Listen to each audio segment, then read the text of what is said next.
اعوذ باللہ من الشیطان الرجیم، بسم اللہ الرحمن الرحیم۔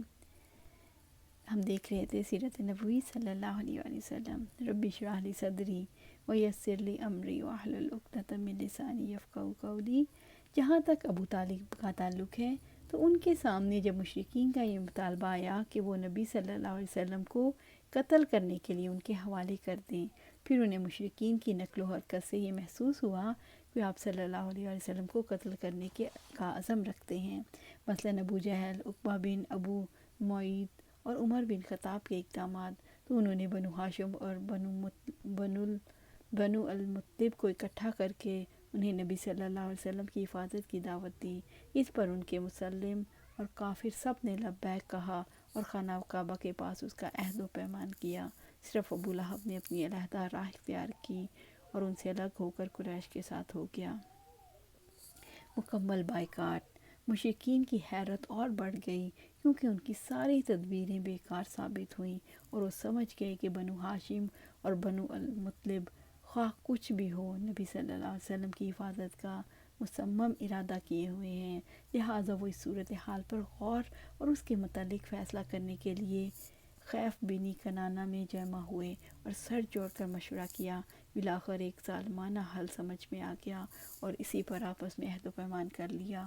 وہ حل یہ تھا، وہ لوگ بنو ہاشم اور بنو المطلب کا بائیکاٹ کریں اور یہ عہد کریں کہ اس کے ساتھ نہ شادی بیاہ کریں گے، نہ ان سے خرید و فروخت کریں گے، نہ ان سے بات چیت کریں گے، نہ کبھی کسی طرح کی کوئی صلح قبول کریں گے، نہ ان کے ساتھ کسی طرح کی مروت برتیں گے، یہاں تک کہ وہ رسول اللہ صلی اللہ علیہ وسلم کو قتل کے لیے ان کے حوالے کر دیں۔ قریش نے اس قرارداد پر باہم عہد و پیمان کیا اور اس کے متعلق ایک صحیفہ لکھ کر خانہ کعبہ کے اندر لٹکا دیا۔ لکھنے والا بغیظ بن عامر بن ہاشم تھا۔ رسول اللہ صلی اللہ علیہ وسلم نے اس کے لیے بد دعا کی اور اس کا ہاتھ کی بعض انگلیاں شل ہو گئیں۔ اس کے بعد ابو لہب کو چھوڑ کر سارے بنو ہاشم اور بنو المطلب خواہ مسلم ہوں یا کافر شعب ابی طالب میں سمٹ آئے۔ ان کا دانہ پانی بند کر دیا گیا اور تاجروں کو ان کے ساتھ لین دین سے منع کر دیا گیا۔ چنانچہ یہ لوگ سخت مشقت میں پڑ گئے، یہاں تک کہ درختوں کے پتے اور چمڑے کھائے، فاقوں پر فاقے کیے، حتیٰ کہ عورتوں اور بچوں کے پھونک سے بلکنے کی آوازیں باہر سے سنی جاتی تھیں۔ ان کے پاس کوئی چیز پہنچ نہیں سکتی تھی، اگر پہنچتی بھی تھی تو چھپ چھپا کر۔ چنانچہ حکیم بن حزام اپنی پھوپھی حضرت خدیجہ رضی اللہ تعالیٰ عنہ کے لیے کبھی کبھی گیہوں بھجوا دیتے۔ یہ لوگ گھاٹی سے صرف حرام مہینوں حرمت کے مہینے میں ہی باہر نکلتے اور باہر سے آئے ہوئے قافلوں سے کچھ خرید و فروخت کرتے، لیکن اہل مکہ ان کے سامان کی قیمت اس قدر بڑھا کر لگا دیتے کہ یہ لوگ خرید نہ سکیں۔ ادھر رسول اللہ صلی اللہ علیہ وسلم ان ساری سختیوں کے باوجود اللہ کی طرف مسلسل دعوت دے رہے تھے، بالخصوص ایام حج میں جبکہ عرب قبائل ہر چہار جانب سے مکہ آتے۔ صحیفہ چاک اور بائیکاٹ ختم۔ کوئی 3 برس بعد اس ظلم کے خاتمے کا وقت آیا۔ چنانچہ اللہ تعالیٰ نے ایک طرف 5 اشراف قریش کے دلوں میں یہ بات ڈالی کہ وہ صحیفہ چاک کر کے بائیکاٹ کر دیں، اور دوسری طرف دیمک بھی بھیج کر اس صحیفے سے قطع رحمی اور ظلم و ستم کی ساری باتیں چٹ کرا دیں اور صرف اللہ سبحانہ وتعالیٰ کا نام اور ذکر باقی رہ گیا۔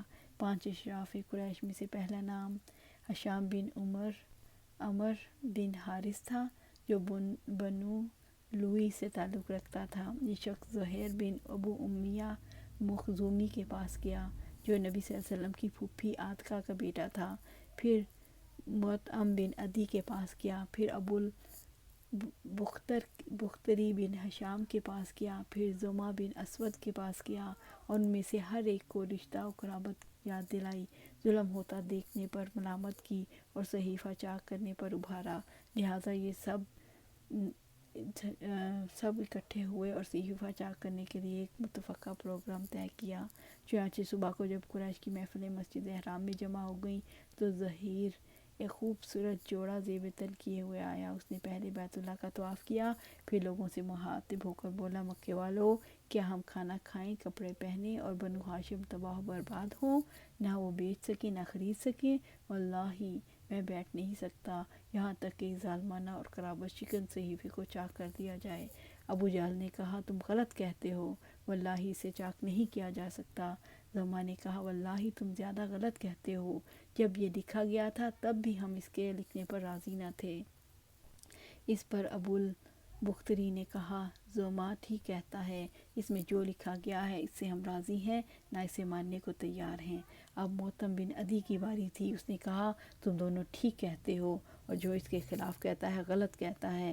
ہم اس صحیفے اور اس میں جو کچھ لکھا گیا ہے اس سے اللہ کے حضور برات کا اظہار کرتے ہیں۔ پھر ہشام بن عمر نے بھی اسی کی ہاں میں ہاں ملائی۔ یہ ماجرا دیکھ کر ابو جہل نے کہا یہ بات رات کو طے کی گئی ہے اور اس کا مشورہ کہیں اور کیا گیا ہے۔ اس دوران ابو طالب بھی مسجد کے ایک گوشے میں موجود تھے۔ وہ یہ بتلانے آئے تھے کہ نبی صلی اللہ علیہ وسلم نے انہیں خبر دی ہے کہ اللہ نے ان کے صحیفے پر دیمک مسلط کر دی ہے، جس نے ظلم و جور اور قطع رحمی کی ساری باتیں چاٹ کر لی ہیں، صرف اللہ کا ذکر باقی چھوڑا ہے۔ اب اگر وہ جھوٹے ہیں تو ہم تمہارے اور ان کے درمیان سے ہٹ جاتے ہیں، اگر سچے ہیں تو تم ہمارے بائیکاٹ اور ظلم سے باز آ جاؤ۔ قریش نے کہا آپ انصاف کی بات کہہ رہے ہیں۔ ادھر معتم بن عدی ابو جہل کا جواب دینے کے بعد اٹھا کہ صحیفہ چاک کرے تو کیا دیکھتا ہے، واقعی اسے کیڑوں نے کھا لیا ہے، صرف بسمک اللہم اور جہاں جہاں اللہ کا نام تھا وہی باقی بچا۔ لہٰذا نبی صلی اللہ علیہ وسلم نے جو خبر دی تھی وہ اللہ کی نشانیوں میں سے ایک نشانی تھی، جسے مشرکین نے اپنی آنکھوں سے دیکھا، لیکن وہ اپنی گمراہی کے رویے پر برقرار رہے۔ بہرحال بائیکاٹ ختم ہو گیا اور رسول اللہ صلی اللہ علیہ وسلم اور آپ کے ساتھی گھاٹی سے باہر نکل آئے۔ آج یہیں ہم اس کا اختتام کرتے ہیں، کل یہیں سے شروع کریں گے۔ اللہ سبحانہ تعالیٰ سے دعا ہے کہ اللہ ہمیں قرآن و سنت کو سمجھنے، پڑھنے اور اس پر عمل کرنے کی توفیق عطا فرمائے اور استقامت دے۔ آمین یا رب العالمین۔